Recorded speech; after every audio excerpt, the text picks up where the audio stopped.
on aurait envie cet après-midi de vous proposer cette réflexion autour d'un thème, vous l'avez vu derrière moi, qui est un thème d'actualité, qui est la question de l'accueil de l'étranger. Il y a 1 an à peu près, le pape François était à Marseille, et vous avez sans doute aussi lu un certain nombre de réactions ou vu un certain nombre de réactions de personnalités qui se sont exprimées à l'occasion de sa venue et qui ont dit mais finalement le pape sort de son rôle quand il parle de l'accueil de l'étranger, l'Église est irresponsable quand elle propose ce genre d'un accueil très large, et d'autres au contraire qui disaient maintenant c'est très bien que une voix prophétique comme celle du pape rappelle que c'est un scandale de mourir aujourd'hui en Méditerranée ou dans la Manche pour un certain nombre de migrants. Alors, je vous propose quelques propos introductifs, et puis je proposerai aussi une petite conclusion, et au milieu de ça, le temps de disputatio dont je vous exposerai tout à l'heure comment on l'a imaginé. Effectivement, c'est une des caractéristiques du pontificat du pape François que d'avoir mis l'accent, le projecteur sur cette question de l'accueil de l'étranger. Vous savez que son premier déplacement était sur l'île de Lampedusa pour alerter les consciences sur le fait que beaucoup d'étrangers mouraient en mer. Mais ce n'est pas une sonnette d'alarme qu'il réserve aux pays européens. Quand il était en 2016 aux États-Unis, il avait eu cette déclaration: celui qui veut construire des murs et non des ponts n'est pas chrétien. Ce n'est pas l'évangile. Voter, ne pas voter, je ne m'immisce pas. Je dis seulement que celui qui dit cela n'est pas chrétien. Vous voyez qu'il visait là-dedans directement Donald Trump, qui avait proposé de construire un mur entre les États-Unis et le Mexique. Et si vous avez suivi ses propos dans l'avion de retour de son voyage en Asie, quand on lui a demandé, mais finalement, est-ce qu'un chrétien peut en conscience voter pour une candidate comme Kamala Harris qui soutient l'avortement, il avait répondu de toute façon, alors c'est un peu, c'est du François, donc c'est parfois un peu à la serpe comme ça, il avait dit de toute façon, les deux candidats ne respectent pas la vie. Il y en a un qui ne respecte pas la vie parce qu'il est contre les migrants, et il y en a une autre qui ne respecte pas la vie parce qu'elle est à fond pour l'avortement. Voilà, donc il a dit, en revanche, le chrétien maintenant va devoir se déterminer et ne votez pas blanc. Voilà ce qu'il a dit dans l'avion aux journalistes. Donc il était très sévère là-dessus, et c'est une constante de son pontificat. Mais ce qui est aussi une constante de ce pontificat, c'est que beaucoup de chrétiens, de catholiques, et notamment en France, reçoivent assez mal ses propos. Je vous raconte une petite anecdote toute personnelle, et puis après on passe à autre chose. J'avais fait une conférence au pèlerinage du Rosaire à Lourdes, donc qui est organisé par les Dominicains chaque année en octobre, c'était au moment des élections, sur justement les élections. Et j'abordais différentes thématiques, et je donnais 3 fois la même conférence pendant la semaine. Et le premier jour, au Rosaire, il y a toujours du monde, donc ça c'est très bien, même si j'avais à peu près 300 personnes dans la salle, et je dis, ah ben voilà, on va passer sur la question des migrations. Et alors là, je vois littéralement la salle qui se divise, mais vraiment, entre ceux qui disaient ah ben non, ce que je vous disais tout à l'heure, le pape est irresponsable, et ceux qui disent au contraire, mais c'est ça l'évangile, si vous n'avez pas compris ça, c'est pas la peine de participer à un pèlerinage. On en était limite à ce genre de choses. Alors après, ils ont pu se parler, mais sur le moment, c'était un peu chaud. C'était très bien parce que les 2 jours suivants, j'ai su que ça devenait un sujet compliqué, donc j'allumais les warnings avant qu'on aborde le sujet. Je disais attention, vous allez vous disputer, mais c'est très bien aussi. Voilà, de réfléchir là-dessus. Si on regarde les chiffres, effectivement, qui ont été faits dans des enquêtes, là je vous ai pris une enquête réalisée par Jérôme Fourquet, au moment des vagues migratoires qui suivaient les printemps arabes, et qui compare la position de l'ensemble des Français et des catholiques pratiquants, vous voyez que c'est pas juste une vue de l'esprit, c'est vérifié par des enquêtes statistiques assez robustes, puisque vous voyez que la plupart des catholiques pratiquants sont plus hostiles à l'accueil des migrants que l'ensemble des Français. Et donc c'est quand même un décrochage assez frappant, parce qu'on a un pape qui a un discours très favorable à ça, et on a des catholiques pratiquants qui, eux, sont plutôt plus défavorables que l'ensemble des Français à cette question. Vous voyez, par exemple, des terroristes risquent de s'infiltrer parmi les migrants. Ben, vous avez plus de catholiques pratiquants qui vous disent ça. Accueillir trop largement va créer un appel d'air, c'est-à-dire risque de susciter des vagues migratoires encore plus importantes. Là, vous avez un différentiel de 7 points qui est assez important entre les deux populations, enfin entre une population et une sous-population. Et puis, il y a trop d'immigrés en France, c'est le dernier item, on ne peut plus accueillir. Vous avez 84% des catholiques pratiquants qui se reconnaissent dans ce propos, mais seulement, si j'ose dire, 77% des Français. Et ça s'est vérifié aussi sans la rentrée dans la politique politicienne, mais aux élections présidentielles de 2022, puisque vous aviez presque 3 fois plus de catholiques pratiquants qui ont voté pour Éric Zemmour que l'ensemble des Français. Donc un candidat qui avait fait de cette thématique un élément très marqueur de son discours, avait une population dans son électorat où les catholiques pratiquants étaient très massivement surreprésentés. Donc c'est quelque chose qui n'est pas anecdotique, on va dire. Alors on pourrait expliquer ça, je commencerai là-dessus, puis après on passera à autre chose. On pourrait expliquer ça par rapport au contexte. Dans cette présentation, c'est-à-dire jusqu'à la fin de l'après-midi, j'essaierai d'expliquer ça par trois éléments qui chercheront à rendre compte de ce décalage. Le premier, là, je l'évoque tout de suite, et puis les deuxièmes, peut-être, on les reprendra après votre présentation. Le premier, il peut être lié au contexte. C'est vrai que depuis que l'Église parle des migrations, les contextes ont évolué. Les premiers papes qui s'intéressent à la doctrine sociale, aux questions économiques, sociales et politiques, donc notamment Léon XIII à partir de 1891, quand il s'intéresse aux migrations, il s'y intéresse parce que les migrations de son époque sont surtout des migrations de catholiques. Je vous ai mis cette carte du 19e siècle qui montre les grands mouvements migratoires, et vous voyez que les grands mouvements migratoires, c'est surtout des mouvements à l'époque de l'Europe vers les Amériques. Et c'est essentiellement des mouvements de chrétiens et essentiellement de catholiques. De catholiques qui vont par exemple d'Italie vers le Brésil ou l'Argentine, ou vers les États-Unis, ou également d'Irlandais. Donc la préoccupation du pape de l'époque, c'est une préoccupation qui est d'abord pastorale. Dans les années d'après-guerre, je vais très vite, l'Église continue de soutenir énormément les législations internationales qui sont mises en place pour protéger les migrants, notamment ce qu'on appelle les conventions de Genève de 1951, qui donnent un statut aux réfugiés politiques. Mais ça s'explique, on pourrait dire aussi, parce que la figure propre du migrant de l'après-guerre, c'est la figure du réfugié politique qui fuit les régimes communistes d'Europe de l'Est, qui sont souvent en plus des régimes qui persécutent les chrétiens. Aujourd'hui, on est dans un contexte extrêmement différent, parce qu'on a des migrations qui se sont de plus en plus complexifiées. Quant aux pays d'accueil et aux pays d'arrivée, là vous avez les principales zones d'accueil qui sont représentées ici. Vous voyez mon pointeur. Donc les principales zones d'accueil, c'est d'abord l'Union européenne, ensuite les États-Unis et le Canada, et en troisième lieu les pays du Golfe. Donc par exemple les pays du Golfe, c'est un nouveau pôle d'accueil autrefois. Ça n'était pas du tout une zone qui était... Mais nouveauté aussi dans la période contemporaine, et souvent ce qu'on réalise moins dans nos pays, c'est que les migrations entre pays de l'hémisphère sud sont aussi importantes que les migrations vers les pays de l'hémisphère nord. On a souvent cette impression, nous qui habitons des pays de l'hémisphère nord, que les gens de l'hémisphère sud sont massivement des gens de pays pauvres et veulent venir dans nos pays parce que ce sont des pays riches. En réalité, les mouvements migratoires vont aussi beaucoup entre pays de l'hémisphère sud. Par exemple, c'est la guerre dans mon pays, eh bien, je vais aller simplement dans le pays d'à côté, si j'ose dire. Et donc, ça fait parfois des mouvements migratoires absolument énormes. Et ça, souvent, on ne réalise pas que quand l'Église catholique prend position sur une question, elle le fait évidemment en prenant en compte l'ensemble des situations mondiales.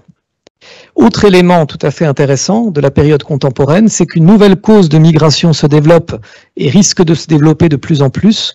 Ce sont les migrations pour causes climatiques, qui sont représentées sur cette petite carte par les parapluies. qui représente un parapluie, c'est 1 million de réfugiés climatiques. Et donc, on suppose qu'avec le changement climatique, c'est quelque chose qui va évidemment s'accroître de façon considérable. Alors, sous réfugiés climatiques, on met à la fois des famines, des terres qui sont inondées, des terres qui sont asséchées, c'est plein de choses extrêmement différentes. Mais c'est le climat qui cause ces mouvements de population. Donc, on pourrait expliquer, on pourrait dire ce décalage entre position de l'Église et position de la société par une évolution du contexte. Au XIXe siècle, en gros, l'Église se préoccupait des migrants pour des causes pastorales. Au XXe siècle, c'était plutôt les réfugiés politiques qui l'intéressaient parce qu'elle était très en dialogue avec les institutions internationales. Et au XXIe siècle, eh bien, au fond, elle a un discours qui n'est pas vraiment un discours politique, qui est très théologique, mais en même temps, on a une diversification des causes de migration qui fait que du coup, son discours est devenu assez difficile à recevoir, parce qu'il ne passe plus par les institutions internationales et parce qu'il n'est pas non plus directement pastoral. On ne dit pas « vous ne devez vous occuper que des migrants chrétiens », comme le faisait l'Église au XIXe siècle. On ne dit pas non plus « vous devez changer, on doit changer les législations internationales ». On s'adresse directement aux populations en disant le Christ nous a dit dans l'Évangile « J'étais un étranger et vous m'avez accueilli, donc il faut accueillir ». Vous voyez un peu le décalage qui nous vient du contexte. Donc là, ce serait une première explication. Ce serait un discours qu'on pourrait dire assez exculturé, c'est-à-dire un discours qui ne tient plus compte forcément du contexte dans lequel ce discours est prononcé et qui fait forcément qu'il est reçu différemment au XXIe siècle qu'il ne l'était au XIXe ou même au courant du XXe. Mais on peut avancer d'autres facteurs explicatifs pour expliquer cette divergence entre position de l'Église et position de la société. Et ces autres facteurs pourraient venir du fait que peut-être eh bien, les documents d'Église n'écoutent pas assez ce qui se trouve dans la Bible ou dans la longue tradition chrétienne. Et donc, c'est ce que je vais vous proposer de réfléchir à travers des documents que je vous ai sélectionnés qui nous viennent soit de la Bible, soit des pères de l'Église ou de grands docteurs, de quelques papes, de regarder qu'est-ce qui pourrait être utilisé pour peut-être favoriser cette position de l'Église quant à l'accueil des migrants, ou au contraire pour dire que l'Église devrait mettre un tout petit peu de nuance dans son discours en disant non, finalement, il faudrait que l'accueil des migrants ne soit pas inconditionnel. Et c'est ça le sens de la disputatio qu'on vous propose. C'est-à-dire que vous allez vous mettre en deux groupes. Un groupe va devoir défendre la thèse, on va accroître les arguments en faveur de l'accueil du migrant, et un autre groupe va dire au contraire, il faudrait limiter cet accueil au nom d'arguments théologiques que vous pourrez trouver en particulier dans ces extraits de textes. Donc vous allez lire les textes, vous allez essayer de trouver des arguments et ensuite vous désignez un porte-parole qui va présenter à l'ensemble du groupe l'opinion que vous avez argumentée, dont vous avez préparé l'argumentaire dans chacun de vos ateliers. Ça va ? Alors, pour des personnes qui sont à distance, malheureusement, vous ne pouvez pas participer effectivement à cette disputatio, mais on vous a mis le lien où vous pouvez télécharger la fiche avec les textes, et peut-être vous pouvez de votre côté vous faire votre opinion et écouter tout à l'heure la restitution qui sera donnée. Alors, le groupe 1, que le ou la porte-parole s'avance. Faut qu'il se taise à jamais. Pour nous expliquer pourquoi est-ce que le groupe 1 on pourrait muscler les propos de l'Église sur l'accueil de l'étranger. Alors, je vais essayer de ressaisir les échanges du groupe numéro 1 en faveur donc de l'accueil des migrants. De manière synthétique, ce que nous nous sommes attachés déjà à faire, c'est d'identifier parmi les textes qui nous étaient donnés, les textes sur l'accueil de l'étranger. On a déjà remarqué qu'il y avait des textes issus de l'Ancien Testament et des textes issus du Nouveau Testament, mais également des textes qui sont des prises de parole d'hommes d'église, mais pas forcément que, notamment Origène, Charles de Foucault et trois papes, donc qui traversent les siècles. Donc déjà, il y a une continuité dans le temps d'une prise de parole en faveur de l'accueil de l'étranger. Maintenant, si de manière synthétique également, parce que c'est évidemment un propos très très dense, je vous invite à considérer deux plans, le plan humain et ensuite le plan de la foi. Ce que nous nous sommes attachés à identifier, c'est que chacun de ces textes, à un moment donné, témoignait d'un point de vue déjà tout simplement humain, que l'homme était digne de compassion, que l'homme pouvait s'être retrouvé en situation d'étranger et que par effet de miroir ou d'expérience de vie ou de son histoire ou de sa tradition, se projeter comme pouvant être l'étranger. Néanmoins, on a également assez vite touché qu'il y avait des limites. Notre humanité a ses limites. Nous sommes pleins de limites. Et un texte nous est apparu alors assez central. Je fais vraiment très synthétique. C'est Éphésiens 13, 2, 19, 20. Dans ce qu'il met le Christ comme pierre angulaire et qui introduit, il n'y a pas que ce texte-là qui l'introduit, mais la dimension de la foi et de notre capacité à suivre le Christ dans sa dimension d'accueil et de dialogue, de vis-à-vis, de reconnaissance de l'altérité, d'accueil de cette altérité pour se mettre en situation d'accueillir l'étranger. De ce fait, si on associe les limites de notre humanité avec cette dimension de la foi, c'est ce qui nous donne la force de pouvoir accepter des choses difficiles et accepter de rentrer en relation avec l'autre sans avoir peur de perdre notre propre foi, ce qui fonde notre foi, ce qui fonde notre culture, tout en se laissant saisir par l'enrichissement du regard de l'autre. Merci. L'autre groupe, du coup?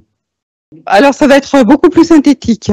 Alors, on a souligné que dans le deuxième texte 2, alors il est bien question des étrangères qui détournent les cœurs vers leur propre Dieu. Donc, ne pas accueillir celui qui porte la doctrine du Christ. Alors ça, c'est un autre texte. C'est dans Saint Paul. Ne pas accueillir donc celui qui porte la doctrine du Christ, sinon on risque de communier à ses œuvres mauvaises. L'étranger est celui qui est, dans le texte 7, l'étranger est celui qui est corrupteur des mœurs de la cité, car selon la philosophie grecque, ils sont élevés sous d'autres lois et d'autres usages, donc il y a une invitation, il y a un risque qu'on se mette à les imiter. Donc l'étranger peut être celui qui mène à l'idolâtrie, l'étranger c'est celui avec qui on ne partage pas la même culture. Dans le texte 5, on a dit que l'étranger risque de déstabiliser la communauté parce que sa façon de vivre est différente, parce que sa croyance est différente. Et que si la communauté, elle devient trop idolâtre, elle ne peut plus soutenir les plus faibles. Ça, c'est dans le texte 5. Et on s'est interrogé sur le texte 11, donc de Fratelli Tutti, où il est beaucoup question du rêve. Est-ce que ce rêve peut devenir une réalité? Merci beaucoup aux deux groupes et à leurs deux porte-paroles. Alors, je ne sais pas si tu veux dire quelque chose par rapport à ce que tu as noté. Moi, en tout cas, je retiens des points très importants, puis je vais les reprendre après. Dans notamment ce que vous avez dit, le groupe 1, c'est cette idée de distinguer des plans. Il y a le plan de la foi, moi je dirais aussi le plan de l'Église, je vais revenir là-dessus, et le plan de la société. Est-ce que ces plans se superposent nécessairement? Alors il ne faudrait pas les séparer, mais est-ce que malgré tout ils se superposent nécessairement? Et puis il y a cette question aussi de la mémoire, de l'expérience, sur quoi repose finalement la nécessité d'accueillir l'étranger. C'est la question que vous posiez, il me semble, à partir d'Éphésiens 2. Et puis, à propos de ce que le groupe 2 en particulier a souligné, c'est aussi cette question des plans, c'est-à-dire se dire au fond, est-ce qu'une proximité trop importante avec l'étranger ne risque pas de corrompre les mœurs et même de détourner de la foi? Est-ce que au fond, l'étranger n'est pas celui qui nous empêcherait de vivre en communion avec Dieu du point de vue personnel, mais du point de vue collectif, est-ce que l'accueil trop large d'étrangers ne risque pas de déstabiliser d'une part toute une société et de façon plus spécifique toute une communauté de croyants? C'est ce que je retiens, voilà, entre autres, de ce que vous avez échangé. Est-ce qu'il y a l'un ou l'autre qui voudrait ajouter quelque chose là-dessus? Alors aussi les personnes en ligne, on les oublie pas. Peut-être on va d'abord leur donner la parole et puis ensuite je retiens que vous levez la main. En fait là je vous propose qu'on écoute peut-être un peu les personnes en ligne, une ou deux réactions directement dans la salle et ensuite je vous propose de continuer un peu mon exposé et de reprendre ensuite un temps de questions. Ça vous va comme ça ? Merci. Il y a deux réactions en ligne. Surtout, vous pouvez continuer à envoyer vos réactions sur le chat pendant que je lis les réactions. Ne faut-il pas définir le mot « accueillir » ? Cela demande une organisation sérieuse, des moyens, un objectif sociétal et un désir réciproque. On ne peut accueillir quelqu'un qui ne désire pas être accueilli. Confère encyclique de Saint Jean 23. L'ordre est un état opposé au désordre et donc au chaos. Il est l'état de paix. Il est normal, voire même vital, d'accueillir l'autre, mais dans un état de paix, non, point d'interrogation. Ok, on note. Voilà. Alors, sur la première partie de la question, c'est vrai qu'il faudrait définir encore, comme souvent, les termes du sujet. Qu'est-ce que c'est accueillir? Est-ce que c'est accueillir sur le long terme? Et qu'est-ce que c'est qu'un étranger? Voilà. Volontairement, je ne l'ai pas fait, tout simplement parce qu'ici, on s'interroge sur la doctrine sociale de l'Église et qu'en fait, elle ne le fait pas. En tout cas, elle ne définit pas, et c'est volontaire, elle ne définit pas des catégories d'étrangers. En disant, elle garde cette idée que l'étranger est une personne qui vit à l'extérieur de la terre sur laquelle elle est née et dans laquelle elle a ses racines. Mais elle ne définit pas l'étranger de façon différente s'il s'agit d'un réfugié économique ou s'il s'agit d'un étudiant qui vient faire un Erasmus. Pardon? Voilà.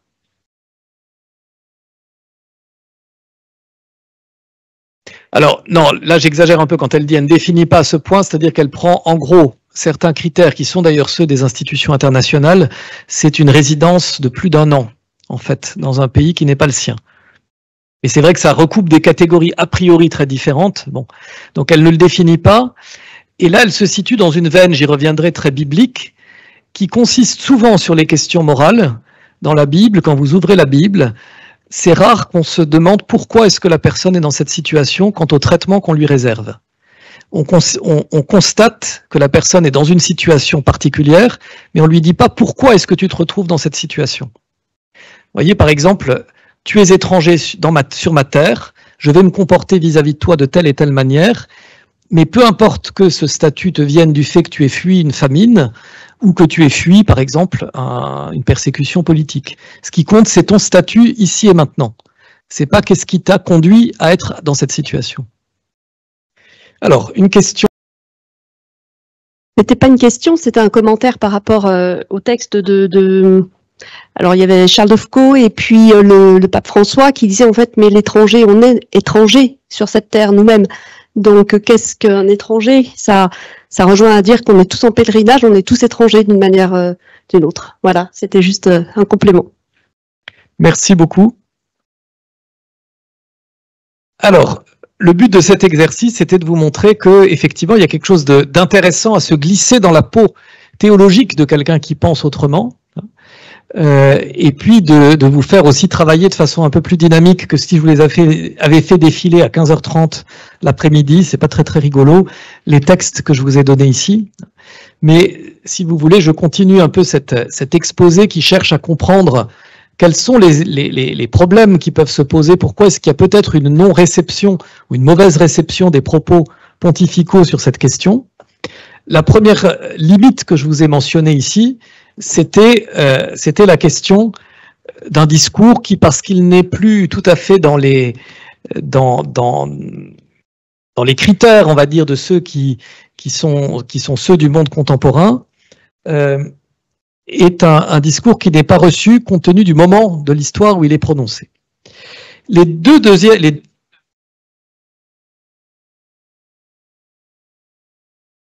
autres limites que je lirai ici, ce sont des limites qui viennent davantage des textes de la tradition. On trouve en fait dans la Bible 4 grandes figures d'étrangers. C'est une typologie, hein, mais qui vaut ce qu'elle vaut, et que je vous propose pour essayer d'organiser en fait un peu la pensée.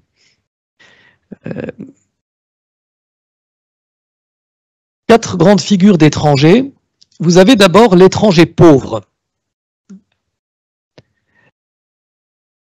L'étranger pauvre, c'est l'étranger dont il est question ici dans l'extrait que vous avez lu d'Exode 22.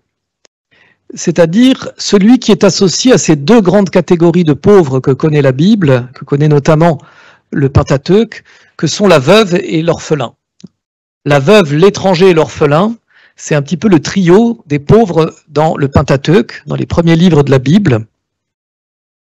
On a d'ailleurs souvent coutume de dire que c'est 2 étrangers de l'intérieur et un de l'extérieur. Les 2 de l'intérieur, c'est évidemment la veuve et l'orphelin, celui de l'extérieur, c'est l'étranger. Pourquoi est-ce qu'ils sont dans une situation de pauvreté? Parce qu'ils cumulent en fait toute une série de critères qui permettraient de définir ce qu'est un pauvre. Pas seulement des critères économiques, mais aussi le fait qu'ils n'ont pas forcément de personnes qui les protègent, qui n'ont pas forcément un chef de famille, comme c'était le cas autrefois, qui peut prendre leur défense, qu'ils n'ont pas non plus les réseaux relationnels ou familiaux qui leur permettent d'être insérés dans la société. Et vous voyez que le texte d'Exode 22, Olivier Artus, l'ancien recteur de cette université, avait beaucoup travaillé ce texte d'Exode 22 en disant « c'est le seul texte dans le Pentateuque où Dieu prend position à la 2e personne ». Vous avez beaucoup de textes où on dit « si tu ne respectes pas le commandement que je te donne, il t'arrivera telle et telle chose ». Mais « il t'arrivera telle et telle chose ». Ici, ça n'est pas ce qui est dit, c'est pas « il t'arrivera telle et telle chose ». Il est dit « si tu le maltraites et qu'il crie vers moi, j'écouterai son cri, ma colère s'enflammera et je vous ferai périr par l'épée ». C'est Dieu lui-même qui menace d'intervenir. Si quoi? Si tu maltraites l'étranger, la veuve ou l'orphelin, et qu'il crie vers moi. Est-ce que c'est précis, ça? Ben non, c'est pas précis du tout. Ça met donc le lecteur dans une situation d'inconfort. On ne dit pas si tu le rejettes, si tu lui donnes pas à manger, non. C'est si tu le maltraites, c'est-à-dire s'il estime que chez toi il est mal reçu et qu'il s'en plaint auprès de moi, tu vas voir ce que tu vas voir. Donc c'est fait, autrement dit, pour nous faire peur. C'est fait pour nous dire, tu as intérêt, quand tu es en contact avec l'étranger, la veuve et l'orphelin, à ce qu'ils ne se sentent pas maltraités, parce que sinon ils risquent de crier vers moi, et alors là, ça va barder. Alors voilà, première figure, cette figure de l'étranger pauvre, et elle traverse, on pourrait dire, toute la Bible.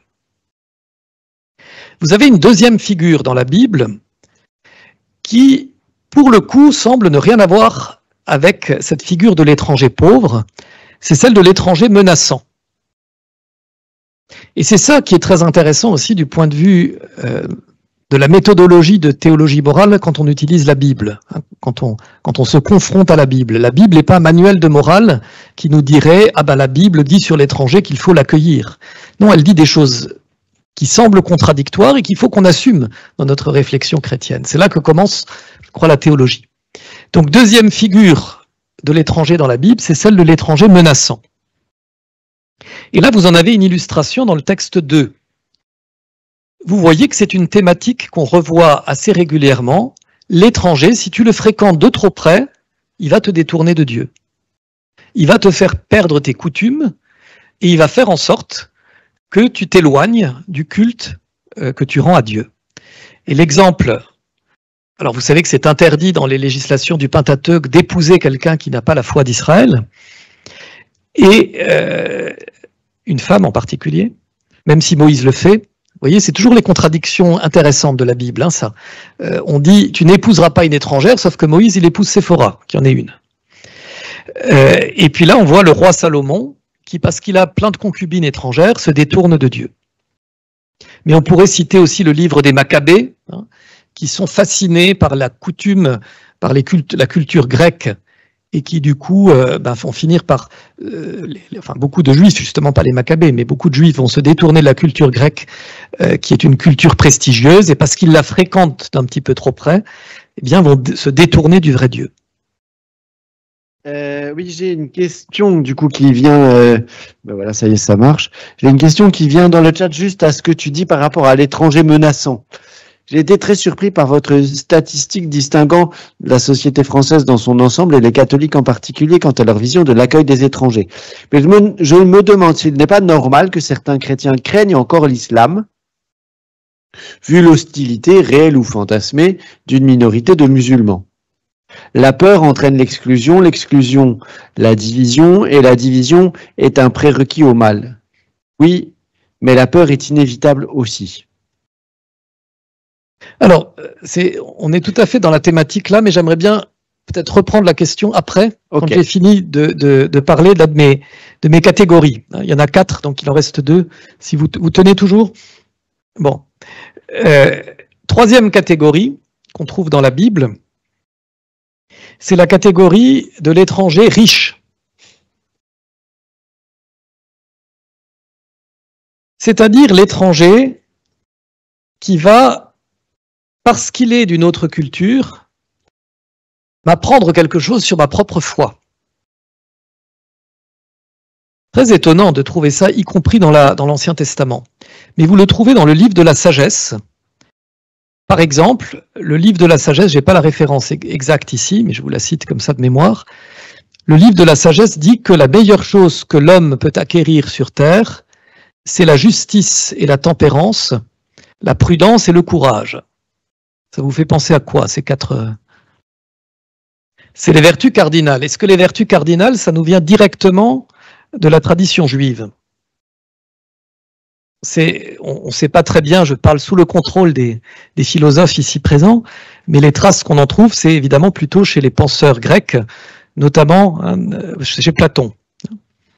Donc vous voyez que la Bible, l'Ancien Testament, reprend des éléments qui viennent explicitement de la philosophie grecque, texto, c'est pas je m'inspire de quelques éléments qui nous viendraient de la philosophie grecque, c'est dans la lettre même, un texte qui est présenté comme étant parole de Dieu, qui est lié à la révélation, reprend quelque chose qui vient d'une sagesse païenne.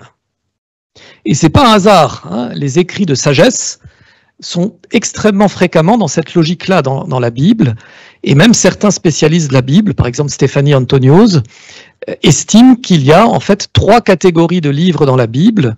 Vous avez la Torah qui est révélée, vous avez les écrits poétiques et les livres de sagesse qui dénotent d'une espèce de philosophie naturelle.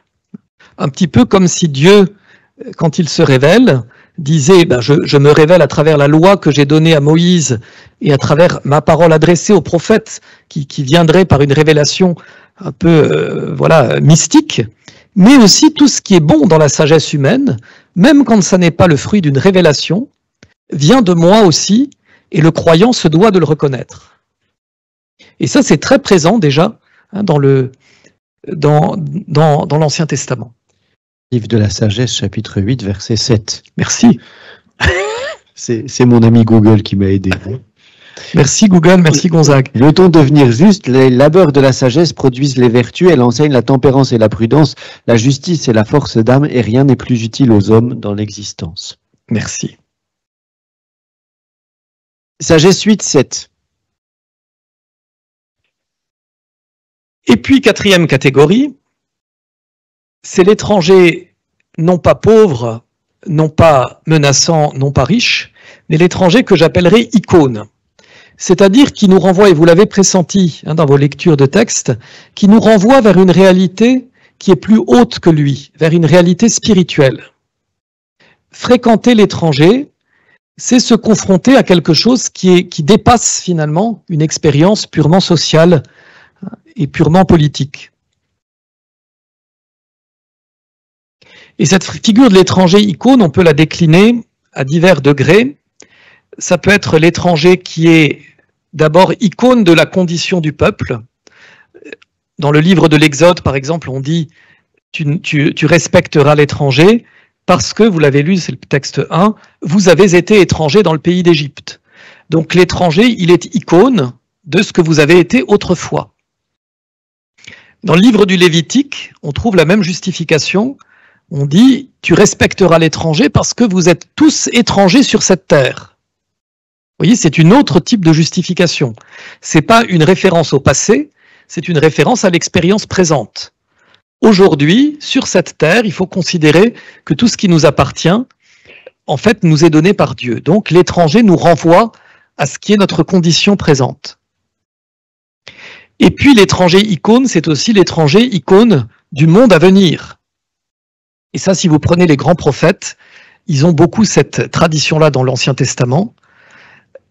Le rassemblement de tous les peuples autour de la montagne de Sion, et pas seulement des Juifs, de tous les peuples, et l'accomplissement du projet de Dieu. Le fait que le Dieu d'Israël sera reconnu par tous les peuples, c'est l'accomplissement du projet de Dieu.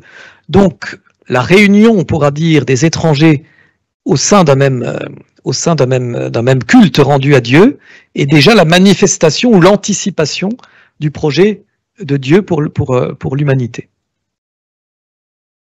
Donc, vous voyez, 4 figures qui peuvent avoir une signification très différente et du coup des implications très différentes. Mais là, ces 4 figures, je vous en parle par rapport à l'Ancien Testament. Comment est-ce qu'elles deviennent, qu'est-ce qu'elles deviennent au moment du passage au Nouveau Testament? J'ai le temps encore un peu? Ça va, je vous embête pas, non? Bon, vous êtes poli, c'est gentil. Alors, au passage du Nouveau Testament, ces figures, elles évoluent complètement parce que ce qu'il faut bien avoir en tête, c'est que la préoccupation du Nouveau Testament, elle n'est pas une préoccupation d'une société politique. C'est d'abord la préoccupation d'une petite communauté qui cherche à, d'une part, s'organiser comme elle peut, et puis surtout qui a, dans les premières décennies notamment, l'idée que la venue du Christ est très prochaine.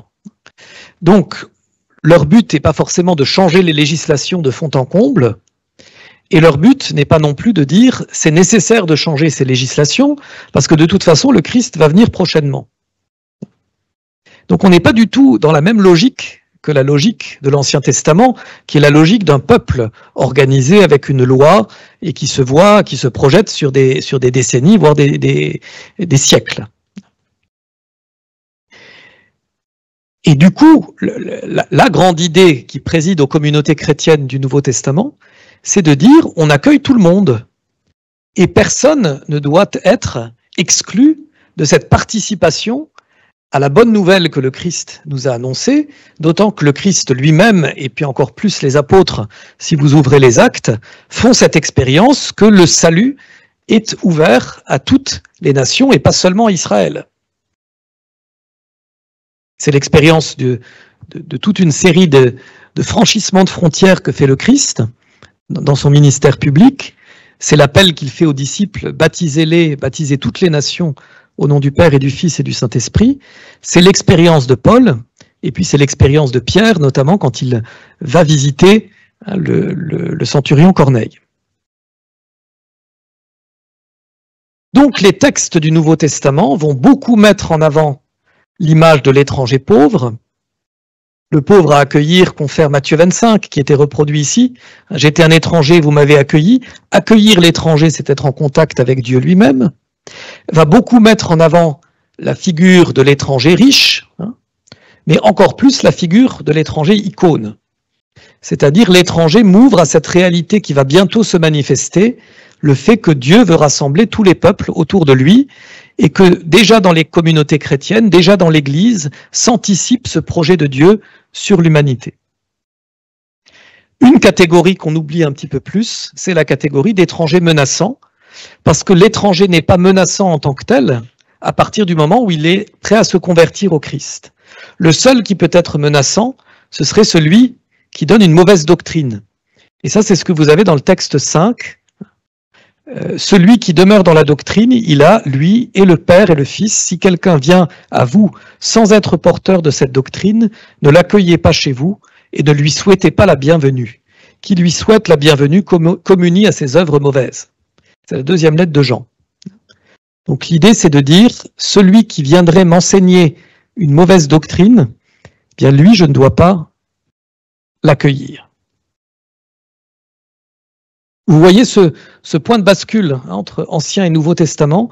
On n'a pas la même préoccupation et on se dit ce qui compte, c'est d'abord l'accueil de l'étranger dans la communauté chrétienne, parce qu'il n'y a pas d'étranger de fait pour le Christ, donc il ne doit pas y avoir d'étranger dans la communauté chrétienne. Et c'est la fameuse phrase de la lettre de l'épître aux Éphésiens, vous n'êtes plus des étrangers ni des gens de passage. Alors si j'en reviens maintenant au discours des papes, je me suis amusé à faire des statistiques. Quand les papes parlent d'étrangers, regardez d'où viennent leurs sources bibliques. Vous voyez bien le camembert? Attendez, il faut que je vous mette un peu moins de... Je vais un peu éteindre, mais c'est pour que vous voyez mieux. Voilà. Vous voyez que dans les 3/4 des cas, les papes citent le Nouveau Testament. Bon. Alors vous allez me dire, ça c'est peut-être pas un scoop, c'est pas anormal que les papes citent le Nouveau Testament, mais vous voyez par rapport à ce qu'on a déjà vu comme texte, par rapport à ce que je vous ai dit, c'est déjà une manière particulière de se positionner par rapport à une question sociale et politique que de dire, je cite le Nouveau Testament, c'est-à-dire je cite des textes qui sont écrits pour des petites communautés qui n'ont pas une visée politique quand ils écrivent. Je cite des textes qui sont écrits pour une petite communauté qui attend le retour prochain du Christ. Et puis si je prends davantage dans les détails, les citations, donc toujours des papes quand ils parlent de l'étranger, ils parlent essentiellement de l'étranger icône. J'ai mis 4 catégories d'étrangers icônes.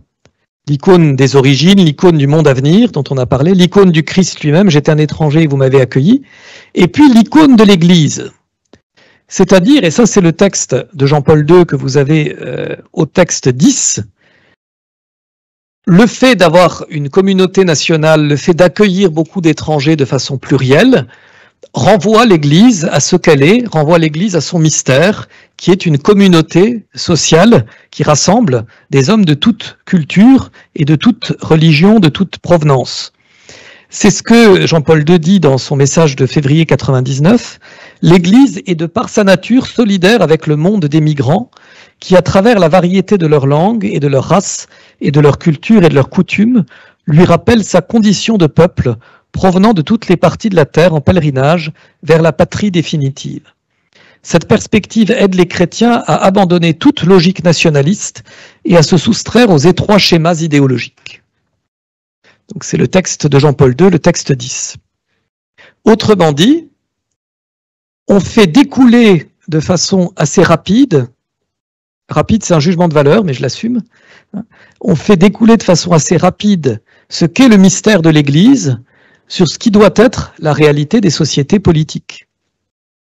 Parce que l'Église est un peuple qui est composé d'hommes de toute race, comme on dit à l'époque, et de toute origine culturelle, eh bien c'est bon que les sociétés profanes soient composées de personnes de tous horizons, puisque l'Église leur indique qu'est-ce qu'elles doivent devenir.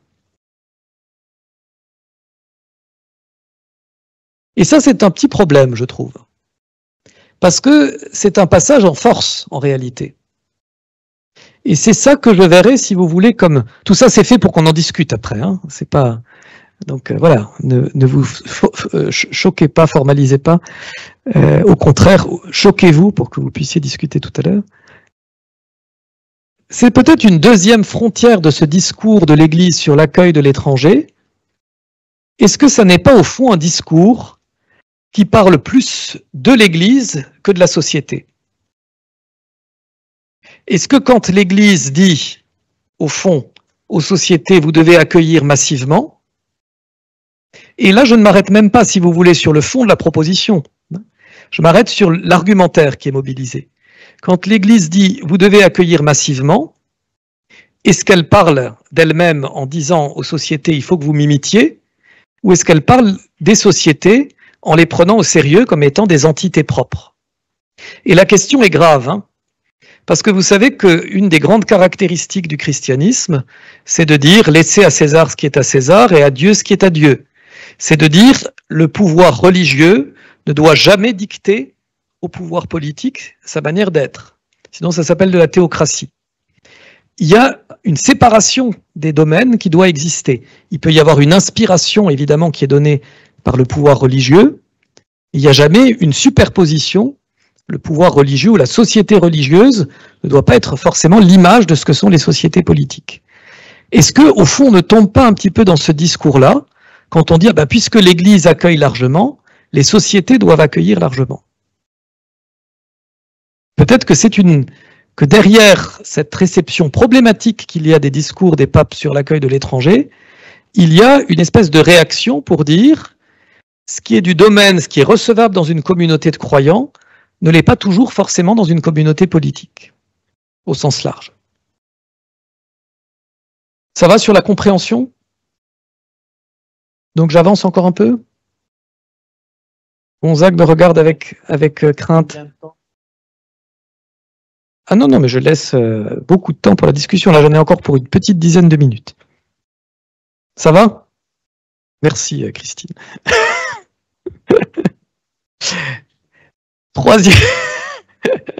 Troisième frontière. Là, je m'appuie plus, si vous voulez, sur les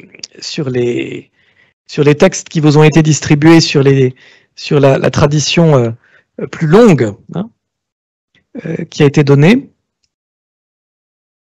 On voit paradoxalement que les premiers penseurs chrétiens, vous avez le texte d'Origène par exemple qui le rappelle, vont se situer dans une sorte de tension.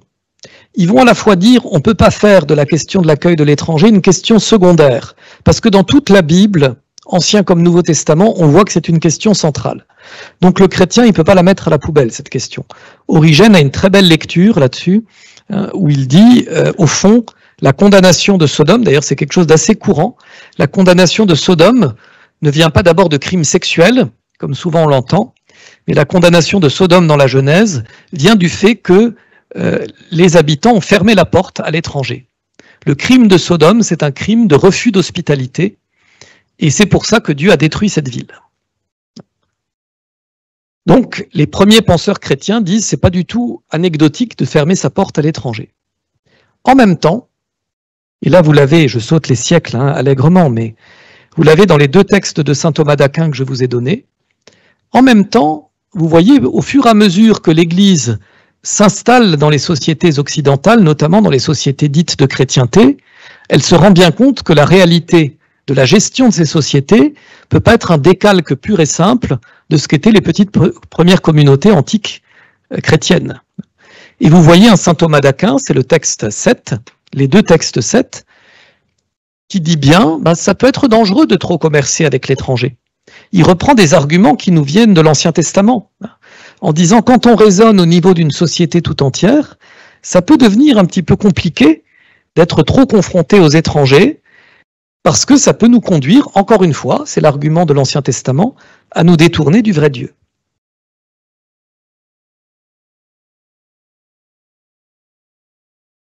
Mais très vite, et ça à partir notamment de la découverte des Amériques, on va abandonner cette tension, qui en gros, si je fais des grandes catégories, était valable entre les premiers siècles et le début du XVIe siècle, où on disait un petit peu comme Origène et saint Thomas, oui, il faut être très très prudent sur l'accueil de l'étranger, mais en même temps c'est quelque chose d'extrêmement central dans la tradition chrétienne. À partir du XVIe siècle, on raisonne beaucoup moins sur la question de l'accueil de l'étranger, et on parle beaucoup plus de circulation des hommes à travers le monde. Pour une raison qui est simple, c'est que la question se pose directement, notamment aux Espagnols et aux Portugais, est-ce que j'ai le droit de circuler vers les Amériques? Puis, est-ce que j'ai le droit, moi qui suis l'étranger, de venir conquérir cette terre qui s'ouvre à moi? Et là, l'Église, de façon, beaucoup de penseurs chrétiens, je pense par exemple à Francisco de Vitoria, qui est un dominicain de l'école de Salamanque, vont développer toute une réflexion sur les bienfaits de la circulation des hommes à travers le monde. Et sur les faits que l'homme est fait pour circuler et que les frontières, au fond, ne font pas partie du projet originel de Dieu. Et que l'ouverture à l'autre est une nécessité pour correspondre non seulement au projet originel de Dieu, mais encore une fois, à sa visée pour la fin des temps. Je vous ai mis le texte de Charles de Foucault dans cette perspective parce qu'il se situe bien dans cette logique-là. Dans la logique de dire, je garde évidemment ma religion, pour Charles de Foucault, mais il dit, si j'ai pu redécouvrir ma religion, c'est bien parce que j'ai circulé à travers le monde, que j'ai été en contact avec l'islam, que de voir des musulmans prier, ça m'a permis de retrouver les racines même de ma propre foi. Donc cette idée de dire que la circulation à travers le monde est quelque chose qui accroît la foi. Et cet argument est très repris par les papes, dont on pourrait dire en fait qu'il se situe dans une perspective qui est très moderne par rapport à leur réflexion morale et qui consiste à considérer, si je prends mes deux bonhommes ici, soit qu'est-ce que l'homme à l'origine? À l'origine, il n'y a pas de frontières. Donc la bonne morale, elle consiste à faire en sorte que les hommes circulent à travers le monde. Ou bien la fin eschatologique. Le but de Dieu, l'homme accompli, c'est le saint, c'est celui qui considère chaque homme comme son frère, comme un visage du Christ. Et donc, voilà, il n'y a pas besoin de considérer qu'il y a des étrangers à travers le monde. Au contraire, s'ouvrir à l'étranger, c'est déjà anticiper ce royaume que Dieu est en train de préparer. Mais on pourrait dire que c'est une forme d'appauvrissement, ça, un petit peu, de ce qu'est la grande tradition de réflexion en théologie morale, notamment celle d'un saint Thomas d'Aquin. Saint Thomas d'Aquin et la tradition qui le précède, donc celle d'Origène, était aussi un peu dans cette perspective, ne raisonnait pas en deux parties, mais en trois. C'est-à-dire, prenez en considération ce qui est au milieu ici. L'action pratique, la situation concrète, qui parfois n'est pas toute noire ou toute blanche, mais peut-être un petit peu grise, et la nécessité de discerner avec prudence ce qui peut se passer. Le problème aujourd'hui, c'est qu'on oublie un peu facilement ce central. Et qu'on se dit au fond, qu'est-ce qui doit diriger notre réflexion? C'est se référer au projet originel de Dieu ou se référer à la fin des temps. Mais au fond, ce qui se trouve au milieu, et le milieu on y est tous tout le temps, eh bien on le considère de moins en moins, ça.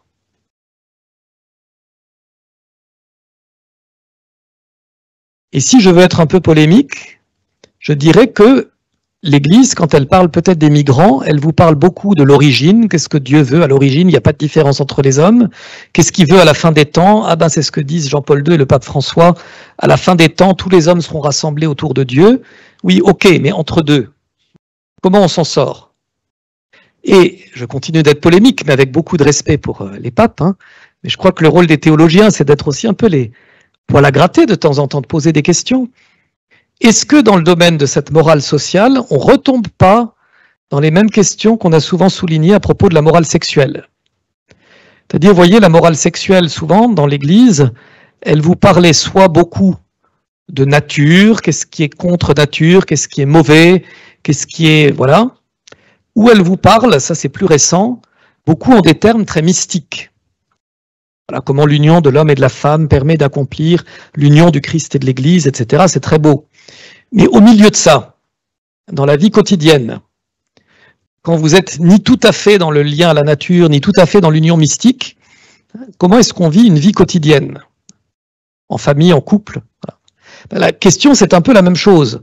Si je vais voir le maire de Calais, et que je lui dis, ah ben vous savez, vous devez accueillir les migrants parce que c'est le grand banquet de la fraternité universelle que vous allez accomplir comme signe eschatologique pour l'univers. Bon. Le maire de Calais, il est peut-être très croyant et il me dira, ben c'est quelque chose qui me nourrit personnellement et qui va m'aider à tenir peut-être face à mes administrés qui n'ont pas très envie d'accueillir des migrants. Malgré tout, il se retrouve quand même avec des gens sur des plages. Qu'est-ce qu'il en fait au quotidien? Comment est-ce qu'on l'aide à discerner là-dedans? Et je pense que c'est un risque qu'on peut avoir un peu comme chrétien, de soit se dire, on va aller distribuer des sandwichs et faire un acte de charité simplement voilà, ponctuel, ce qui est déjà très bien, ou alors d'avoir un discours complètement hors sol, qui parfois peut être intéressant, mais de dire, voilà quel est le projet ultime de Dieu. Mais au milieu, comment est-ce qu'on assume aussi quelque chose qui se situe à la tension entre ces deux dimensions, un discours qui peut être recevable par un décideur politique, que ce soit un élu ou que ce soit un citoyen. Je ne sais pas si le fait d'envisager l'horizon eschatologique est quelque chose qui vous aide nécessairement à choisir le bulletin de vote que vous allez mettre quand vous élisez votre député. Voilà, donc je vais m'arrêter là, mais c'est pour moi un peu peut-être cette troisième frontière que je soulignerai, c'est l'absence peut-être de cet échelon qu'on appelle tout simplement celui de la pratique. Peut-être attention à nous chrétiens de ne pas trop vite oublier cet échelon de la pratique. Ne pas trop se dire que voilà, le royaume de Dieu, comme me disait un jour un frère, on vient tous du jardin d'Éden et on va tous vers la Jérusalem céleste. Le problème, c'est ce qui se situe entre les deux. Hein. Donc voilà. Qu'est-ce qu'on fait ici et maintenant? Comment est-ce qu'on décide comme chrétien ici et maintenant? En étant inspiré par ces deux éléments. Voilà. Alors, c'était quelques éléments que j'ai cités comme des frontières, peut-être, qui permettraient d'expliquer pourquoi est-ce que ce discours est reçu difficilement.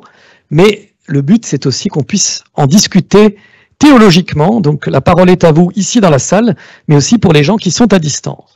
Est-ce que dans le récit de la création, qui est un récit aussi où Dieu distingue le jour, la nuit, etc. Il n'y a pas en creux ce récit de la manière dont la relation s'organise et de ce fait, est-ce que l'enjeu du lien à l'étranger, du lien aux migrants, est pas une question, mais que la Bible porte, de comment l'homme organise cette relation? Alors merci, il y a plein de choses dans cette question, hein, de fait. Je crois que je vais répondre un peu en biais à la question, puis tu me diras si dans la Bible est très présent une idée que saint Thomas, excusez-moi, hein, je suis dominicain, donc j'honore mon frère, hein, parce que voilà, ça fait toujours classe de dire, a mis en avant quand il dit la grandeur de Dieu est mieux manifestée par la pluralité que par l'uniformité. Et ça, je crois que c'est quelque chose qu'il dit à propos de la création, mais qu'on peut dire aussi par rapport à la vie sociale. Et que c'est, à mon avis, quelque chose qui traverse toute la Bible. Combien est-ce que la grandeur de Dieu est mieux manifestée par la diversité, par la pluralité, plutôt que par l'uniformité. Et c'est présent dès les récits de la création. Mais c'est présent aussi, encore une fois, dans la vie sociale, dans la Bible. Je vous ai cité ce passage dont Gonzague a retrouvé la citation, mais par rapport à cette évolution de la Bible, c'est très beau quand on regarde de près le texte grec de l'Apocalypse. Vous savez, l'Apocalypse fait beaucoup de mentions à des textes de l'Ancien Testament, mais parfois les fait un peu bouger. Et c'est assez rigolo de regarder la manière dont ça les fait bouger. Je crois que c'est dans le livre d'Ézéchiel qu'on annonce la réunion de tous les peuples autour de la montagne de Sion en disant « Ils seront son peuple et Dieu sera leur Dieu ». Eh bien, l'Apocalypse ne dit pas « Ils seront son peuple », mais « Ils seront ses peuples ». L'Apocalypse emploie le pluriel, comme pour dire que ce qui caractérise en fait l'accomplissement du projet de Dieu, c'est une pluralité bien comprise. C'est pas une manière de gommer en fait les différences, c'est au contraire une pluralité bien comprise. On pourrait le lire de façon métaphorique, le frère Philippe Lefebvre le fait beaucoup, y compris dans ce qu'il appelle la thématique biblique du fils à sa maman et du poilu du désert. Ça c'est du Philippe Lefebvre.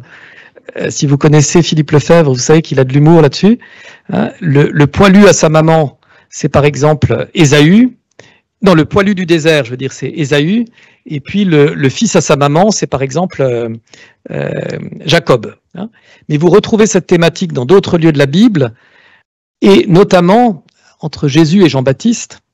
Mais la particularité de Jésus et Jean-Baptiste, le poilu du désert et le fils à sa maman, bon, c'est encore une fois du Lefebvre, mais ça dit quelque chose, c'est la Bible, elle commence quand même par la concurrence entre deux frères qui va aboutir au meurtre, et une concurrence qui porte pas sur n'importe quoi, qui porte sur le culte à rendre à Dieu. Qu'est-ce qu'on voit à l'ouverture du Nouveau Testament? C'est que vous avez deux figures qui sont des frères au sens familial du terme, Jésus et Jean-Baptiste, qui tous les deux représentent une manière de rendre un culte à Dieu, mais que l'un va accepter de s'incliner devant l'autre, de lui laisser la place. Et que c'est la manifestation de ces temps nouveaux qui sont caractérisés par le fait que la pluralité n'est jamais annihilée, mais que cette pluralité, elle est assumée dans le projet de Dieu comme étant quelque chose qui sert ce projet. Voilà, donc je réponds un peu en biais, mais voilà. D'où une question quand même, attention, je parle trop, mais qui est quand même une question, à mon avis, aussi un peu poil à gratter pour aujourd'hui, pour notre Église. Comment est-ce qu'on intègre, d'une manière non fermée, par exemple, des particularités culturelles et des particularités nationales? Vous voyez, aujourd'hui, quand on parle de nationalisme, tout de suite, ça sent pas très bon. On se dit tout de suite, oulala, ça va faire fermeture d'abord. Mais en même temps, ça fait aussi partie de caractéristiques de notre humanité.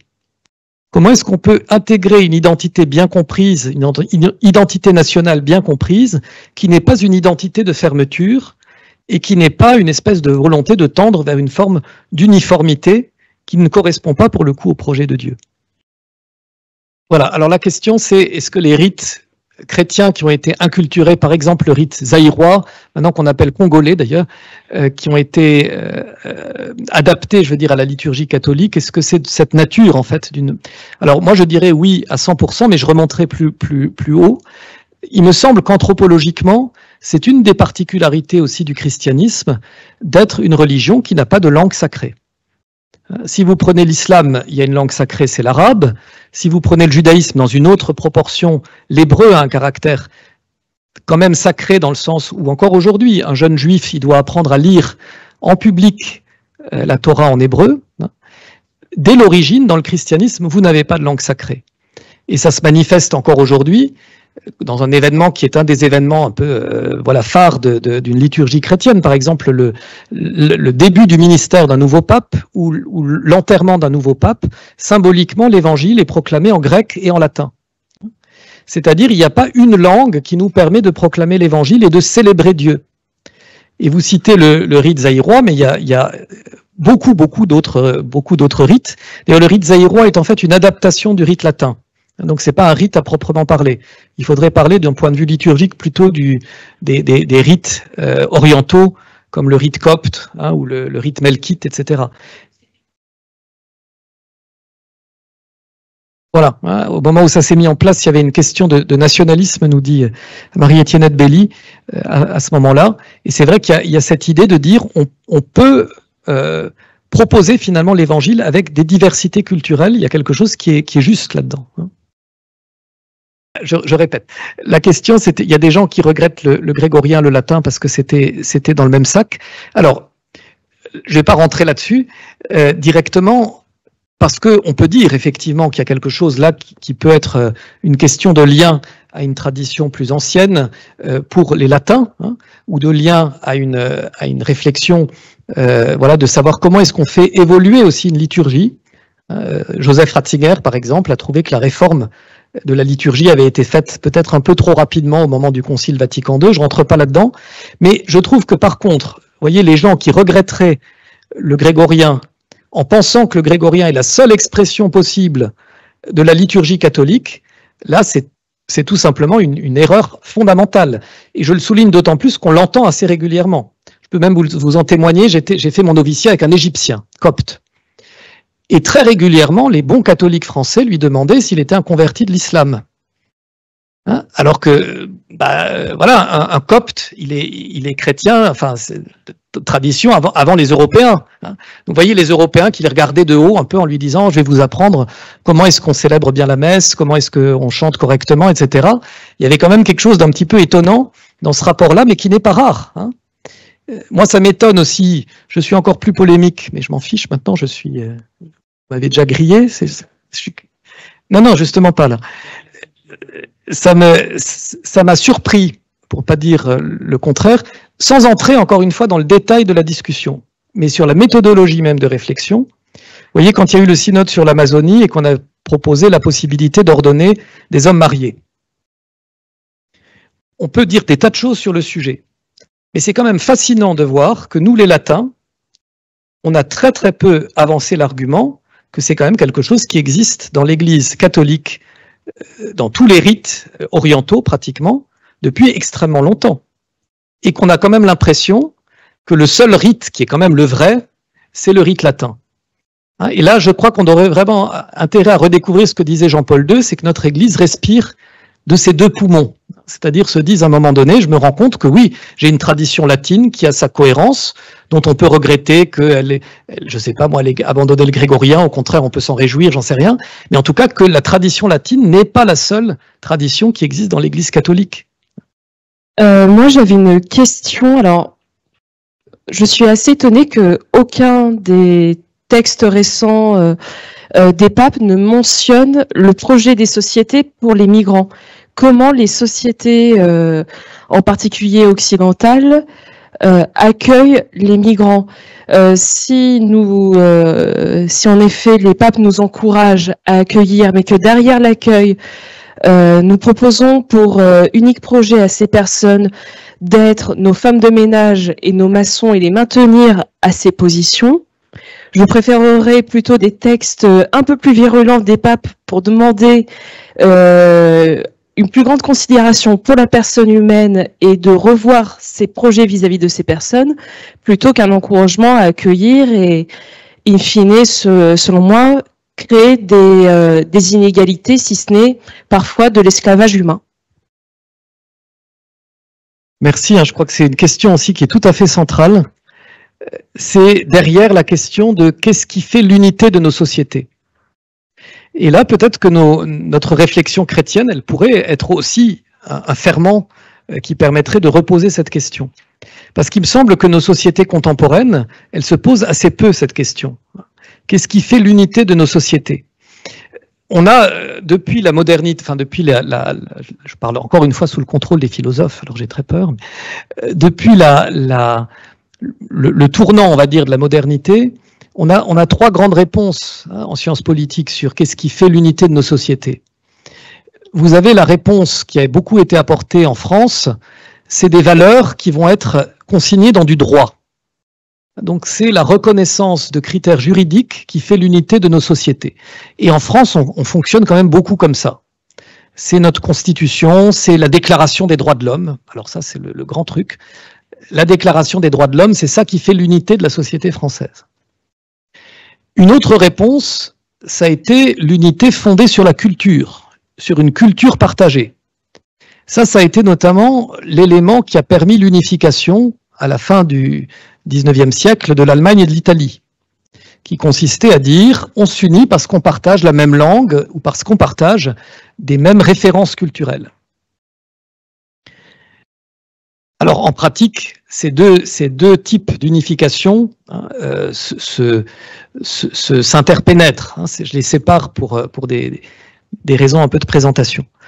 Et puis vous avez ce qu'on pourrait appeler le degré zéro, mais qui malgré tout est de plus en plus le facteur d'unification, c'est l'unification par intérêt économique. Au fond, on reste ensemble parce qu'on partage les mêmes intérêts. Ce qui est très rigolo, enfin rigolo, non, c'est pas le terme, ce qui est très intéressant, c'est que Thomas d'Aquin, encore lui, mon frère, quand il réfléchit à ce qui fait l'unité d'une société, il dit la seule chose qui fait une unité durable d'une société, c'est la recherche commune du bien. C'est la recherche commune du bien. Ça ne veut pas dire le fait qu'on l'ait trouvé, ce bien, mais le fait qu'ensemble, on s'interroge sur les moyens qui permettent de cheminer vers ce bien. C'est tout à fait intéressant ce que vous venez de dire, parce que le droit et le marché, ce sont les deux emblèmes de la société libérale et capitaliste. Or, je suis en train de lire actuellement les ouvrages de Michéa. Je ne sais pas si ça vous dit quelque chose, philosophe, sociologue, qui dit que jusqu'à Hobbes, Rousseau, etc., on a mis l'accent, Thomas d'Aquin, etc., sur la recherche du bien, donc sur des valeurs morales, même si j'aime pas le terme, sur l'éthique. Or, la recherche du bien, c'est ce que dit Michéa, avec les guerres de religion, avec les bagarres terribles qui ont divisé la société européenne depuis Luther et autres, on fait que ras-le-bol du bien, parce que le bien amène des oppositions, et des oppositions terribles et des guerres. Donc, on ne veut plus parler du bien, parce qu'il n'y a pas the bien, mais du coup, on en reste au pratico-pratique, c'est-à-dire le droit et le marché.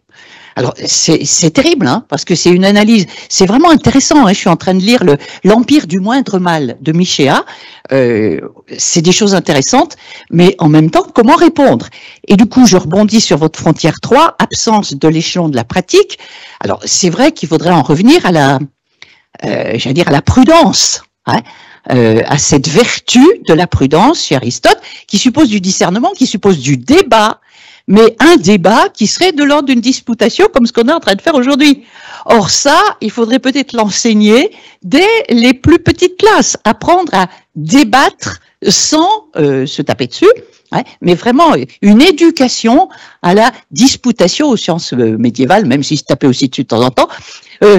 Voilà, mais au moins le respect de la conviction de l'autre sans prétendre imposer une quelconque idée de ses valeurs. C'est vraiment une question cruciale aujourd'hui, hein, dans notre société française hyper divisée. Hein. Voilà, on est en plein dedans là. Merci, oui. Moi, je crois qu'on est vraiment en plein dedans, en plein dans l'actualité, dans le sens aussi où, bon, là, je continue carrément ma polémique, mais non, mais c'est vrai, et là, pour le coup, quels que soient les partis, on a quand même le sentiment que chacun défend finalement son intérêt sectoriel. Et qu'on n'a pas toujours l'intérêt, la volonté d'aller vers un bien commun qui nous construirait ensemble. Mais il faut aussi faire attention que nous, catholiques, hein, on n'aille pas non plus dans cette direction-là, hein, de défense d'un intérêt sectoriel, hein, de retrouver cette logique du bien qui doit fonder les dynamiques de nos sociétés. C'est quelque chose, effectivement, peut-être qu'on apprendrait des médiévaux, ça, pour le coup. Hein. Et cette logique qui consiste à dire, au fond, je vais encore citer Thomas d'Aquin, hein, mais voilà, je vais le faire 2 fois et ce sera fini. C'est la fin de l'intervention. Rassure-toi. Oui, je sais que toi, ça te traumatise pas, mais voilà. Non, Thomas d'Aquin a un passage assez étonnant où il se demande comment est-ce que, vous savez, les médiévaux faisaient beaucoup d'angéologie. Alors, il se demande comment est-ce que la société des démons peut tenir ensemble. Et il dit, au fond, ça tient ensemble parce que quand on recherche chacun son propre intérêt, on a beau ne pas tendre vers le bien, on arrive à vivre à côté de quelqu'un qu'on déteste pourtant. Et ça fait un peu froid dans le dos, mais c'est quand même un peu la logique, à peu près la logique libérale, hein. La logique du marché, c'est ça. C'est de dire, tu t'en fiches complètement de ce que vit la personne à côté de toi, à partir du moment où elle ne te dérange pas, tu continues à vivre ce que tu as à vivre. Et puis ça tient plus ou moins. Et puisque j'annonçais une autre idée de Thomas, qui peut être liée au débat là qu'on a sur la question de l'accueil de l'étranger, Thomas disait il faut toujours qu'une société s'interroge sur la taille optimale à partir de laquelle elle peut tendre vers le bien. Parce que quand une société grossit trop, qu'est-ce qu'elle risque de faire? Elle risque de privilégier son unité au détriment de sa recherche du bien. Et je trouve que c'est très intéressant comme idée, ça. C'est-à-dire dire, et ça on peut le vivre aussi dans les familles, hein, c'est très concret, c'est-à-dire à un moment donné, on peut très bien se dire, ce qu'il faut avant tout préserver, c'est l'unité. Alors parfois c'est vrai, hein, mais attention, l'unité sur quoi et en vue de quoi? Si c'est préserver l'unité pour préserver l'unité, vous pouvez faire n'importe quoi, vous pouvez autoriser n'importe quoi pourvu que ça ne fasse pas de vagues. Et voilà, peut-être qu'aujourd'hui, au-delà de cette question de l'accueil des migrants, une des questions que cette problématique peut nous amener à poser, peut-être nous comme chrétiens, en particulier à la société française dans laquelle on vit, c'est de se demander, mais qu'est-ce qui nous unit encore les uns avec les autres? Est-ce qu'on peut dire aujourd'hui, et moi je pense qu'il y a des choses, mais peut-être qu'il faudrait qu'on recommence par se poser cette question. Non pas de savoir si je suis pro-Marine, pro-Mélenchon, pro-Macron ou pro-je sais pas qui, ou pro-Barnier, mais d'abord de se demander quel bien est-ce que je souhaite à mon concitoyen ou à ma concitoyenne. Quel bien est-ce que je souhaite pour mon pays? Non pas comment est-ce que je vais faire triompher l'intérêt des catholiques, l'intérêt des gens de droite, de gauche, de je sais pas quoi, mais quel bien est-ce que je souhaite pour mon pays tel qu'il est aujourd'hui? Et tel qu'il est aujourd'hui, ça ne veut pas dire forcément je fixe la barre trop haut. J'avais annoncé 2 citations de saint Thomas, j'en donne une 3e, mais c'est vraiment la fin. C'est comme dans la Bible, je vous dirai 2 choses, une 3e que bon. Saint Thomas a cette citation absolument trash. Il ne faudra jamais mettre dans un panier de pain-parole, vous savez, devant une adoration du Saint-Sacrement.